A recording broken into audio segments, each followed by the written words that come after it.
okusomesebwa ebintu ebyenjawulo okusobola okwekulaakulanya era obwedda ku buli mudaala gw'okuba amaaso nga gujjudde abantu abaliko kye bayiga. Omwami wa Kabaka amulamulirako Ssaza lye eri Kyaddondo, Kaggo, Agnes, Nakibirige, Ssempa awuubyeko olubu lw'ekigere mu Mwoleso guno naawe abavubuka amagezi okugweyambisa okukyusa embeera yaabwe.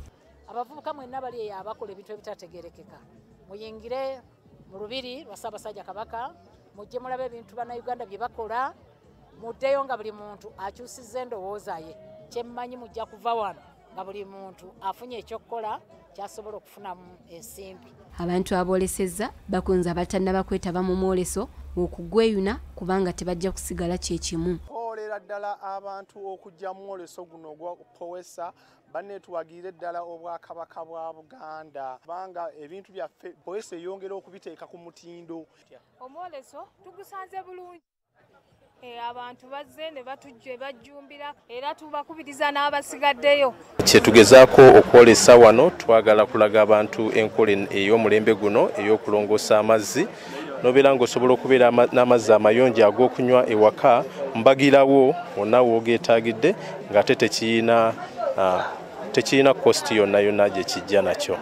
Tulinawo kye tuyita engine pumps eziri wano ezikozesa petroli okupika amazzi okuva mu mugga oba ku river wogajje wonna ate ne gakasuka woogaagala mujje mutuguleeko mujje muyige. Omwoleso guno gubaawo buli mwaka era abazze bagwetabamu bebaziza Ssaabasajj olw'okuvaayo n'enteekateeka eno kubanga bebaganyuddwa ntoko. Okuva bwe twajja mu Mwoleso guno tuyambiddwa nnyo kinene ddala kubanga tusisinkanye abantu bangi batweyunzeeko.